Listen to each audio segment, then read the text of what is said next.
कार्यकर्ता उनके आगे पीछे चक्कर लगाते थे, उन लोगों को नौकरी देने का काम किया।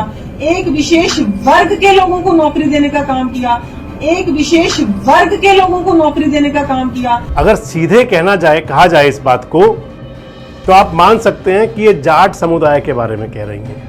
एक विशेष वर्ग के लोगों को नौकरी देने का काम किया। तो मैडम अर्चना गुप्ता से एक बात तो सवाल जरूर आएगा कि आखिर आपके 12 साल की सरकार में जाटों को नौकरी नहीं मिलती क्या आप सीना ठोक कर ये कह सकते हैं कि हम जाटों को नौकरी नहीं देते? लेकिन उस समय के जो मुख्यमंत्री थे मनोहर लाल खट्टर, उन्होंने उस समय एक नारा दिया था, हरियाणा एक हरियाणवी एक का। लेकिन अगर उसी पार्टी की प्रदेश अध्यक्ष वर्ग की बात करेंगी, उसी पार्टी की प्रदेश अध्यक्षा अगर ये कहेंगे कि एक वर्ग के लोगों को नौकरी मिलती थी, तो आखिर किस दिशा में ले जाना चाहती हैं हरियाणा को?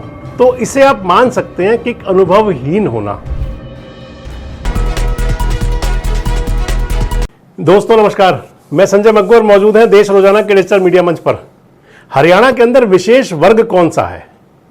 आखिर ऐसा कौन सा समाज है, जाति है जिसे विशेष वर्ग कहा जाता है? संप्रदाय विशेष तो पूरे देश के अंदर सुना है, संप्रदाय विशेष की बात तो हमेशा चलती रही है, लेकिन अगर विशेष वर्ग की बात होगी तो आप मान लें कि फिर समता, समानता, समरसता, सबका साथ, सबका विश्वास, सबका विकास, आखिर इसके मायने क्या रह जाएंगे? जिक्र आपसे इसलिए कर रहा हूं कि हरियाणा प्रदेश बीजेपी के अध्यक्ष हैं डॉक्टर अर्चना गुप्ता, कह सकते हैं नई नवेली राजनेता हैं, और सियासत के अंदर एक अच्छा संदेश है कि किसी राष्ट्रीय पार्टी की, वो पार्टी जो हैट्रिक सरकार हरियाणा में बना चुकी है, उसकी प्रदेश अध्यक्ष एक महिला है। संकेत तो शुभ है, लेकिन जिस प्रकार के उनके बयान आते हैं डॉक्टर अर्चना गुप्ता के, तो आप मान लीजिए कि समता, समानता, समरसता, इन सब पर कहीं बड़ा क्वेश्चन मार्क लग जाता है। प्रेस वार्ता उनकी चल रही थी, शायद 3-4 दिन पहले की होगी, मीडिया के लोगों से बात कर रही थी, भूपेंद्र सिंह हुड्डा पर तंज कस रही थी, और ये तो नजर आ गया कि कह रही थी उनके सरकार में नौकरी बिकती थी, कह रही थी रिश्तेदारों को नौकरी मिलती थी। लेकिन जब ये कहती हैं कि विशेष वर्ग को नौकरी मिलती थी, तो फिर सवाल कई खड़े होते हैं। पहले एक बार आप सुन लीजिए क्या कह रही हैं। कार्यकर्ता उनके आगे पीछे चक्कर लगाते थे, उन लोगों को नौकरी देने का काम किया। एक विशेष वर्ग के लोगों को नौकरी देने का काम किया, एक विशेष वर्ग के लोगों को नौकरी देने का काम किया। तो मैडम अर्चना गुप्ता कह रही हैं कि विशेष वर्ग को नौकरी मिलती थी। अगर सीधे कहा जाए इस बात को, तो आप मान सकते हैं कि ये जाट समुदाय के बारे में कह रही हैं, जाट समाज के बारे में कह रही हैं कि जाटों को नौकरी मिलती थी। तो मैडम अर्चना गुप्ता से एक बात तो सवाल जरूर आएगा कि आखिर आपके 12 साल की सरकार में जाटों को नौकरी नहीं मिलती क्या आप सीना ठोक कर ये कह सकते हैं कि हम जाटों को नौकरी नहीं देते? क्या आप कह सकते हैं कि आज जो पदक लेके आ रहे हैं हमारे खिलाड़ी, अगर उनके अंदर जाट समाज के लोग हैं, तो आप उनसे कह दीजिए कि विशेष वर्ग के लोग हैं, हमें तो उनके मेडल पसंद आते नहीं। सबसे बड़ा सवाल उठता है कि आखिर कौन सी पाठशाला में शिक्षा लेते हैं लोग? देश के प्रधानमंत्री नरेंद्र मोदी खिलाड़ियों के साथ संवाद करते हैं, हरियाणा के भिवानी की बेटी के साथ में सेल्फी लेते हैं, और उस सेल्फी लेते हुए वीडियो वायरल होती है। बेटी भी कहती है कि हमारे प्रधानमंत्री जी बहुत सरल हैं, हमारे प्रधानमंत्री जी बहुत सीधे हैं, हमारे प्रधानमंत्री जी जनता से जुड़े हुए हैं। लेकिन इस जुड़ाव का आखिर आप कहां छोड़ेंगे? इस जुड़ाव को आप कहां लेकर के जाएंगे? हरियाणा की अगर बात करें तो हरियाणा के अंदर 2016 का सन था, भारतीय जनता पार्टी की पहले टर्म की सरकार थी। हरियाणा के अंदर जाट और गैर जाट एक प्रकार से ऐसा संदेश अग्रेषित होने लगा था जो ना हरियाणा के हित में था, ना हरियाणा वासियों के हित में। हरियाणा दहल उठा था, 35 वर्सेस 1 के नारे लगने शुरू हो गए थे। राजनीति करने के लिए तो कोई नारा लगाया जाए, लेकिन उस समय के जो मुख्यमंत्री थे मनोहर लाल खट्टर, उन्होंने उस समय एक नारा दिया था, हरियाणा एक हरियाणवी एक का, कि अब कोई जाति पाति की बात ना हो।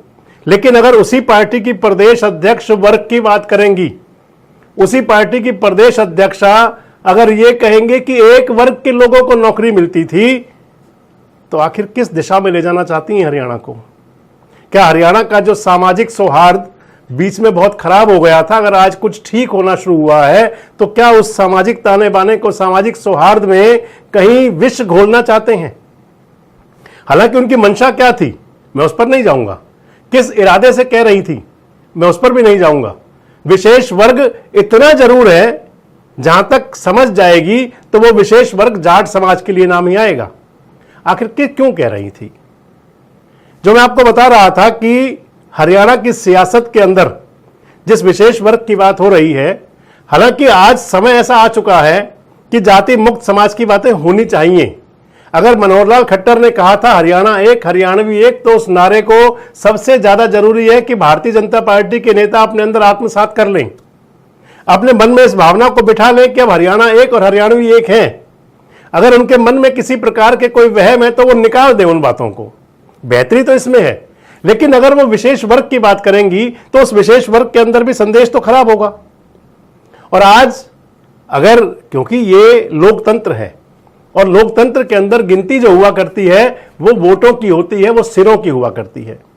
अगर हरियाणा की सियासत के अंदर अगर आप बात कर लें या हरियाणा के जो डायग्राम की बात कर लें तो उस विशेष वर्ग का लगभग 25 से 30% आबादी हरियाणा की है। इसे आप एक अंदाज में तो ले सकते हैं कि जो बहुसंख्यक हैं उनके बारे में कुछ कहना शुरू कर दिया जाए। अगर वो वाली सियासत है तो फिर तो हम कह देंगे कि आप अपनी राजनीति करते रहिए। लेकिन अगर कहीं आप चाहते हैं कि सामाजिक सौहार्द, सामाजिक ताना बाना, आपसी भाईचारा, प्रेम और सद्भाव जुड़ा रहे, क्योंकि बीजेपी के नेता ही कहते हैं, सबसे पहले शुरू योगी आदित्यनाथ ने किया था, अगर बटोगे तो कटोगे, क्योंकि समुदाय विशेष को तो आपने अलग कर दिया, संप्रदाय विशेष को तो आपने कहना शुरू कर दिया। लेकिन अगर हिंदू समाज के अंदर ही आप इस प्रकार बांटेंगे तो फिर वो योगी जी वाला कहां रहेगा कि बटोगे तो कटोगे। दरअसल अगर देखें तो डॉक्टर अर्चना गुप्ता का यह बयान पहला नहीं है, पहली बार ऐसा कुछ नहीं बोली है। लगभग 2.5 महीने का उनका कार्यकाल होने को है। मई के अंतिम सप्ताह में उनकी नियुक्ति हुई थी और अब अगस्त का पहला पखवाड़ा चल रहा है, आज 11 अगस्त है। इस सब के दौरान उनके जो बयान हैं डॉक्टर अर्चना गुप्ता जी के, मसलन अभी हाल ही में तो कहा था उन्होंने कि जंतर मंतर पर जो जैन जी थे वो आतंकवादी थे, जंतर मंतर पर जो जैन जी आंदोलन कर रहे थे वो विदेशी फंडिंग से काम कर रहे थे, जो जंतर मंतर पर आंदोलन कर रहे थे वो देशद्रोही थे। ये सब बातें कही थी। अभी आप उस बयान को भी सुनिए एक बार जरूर।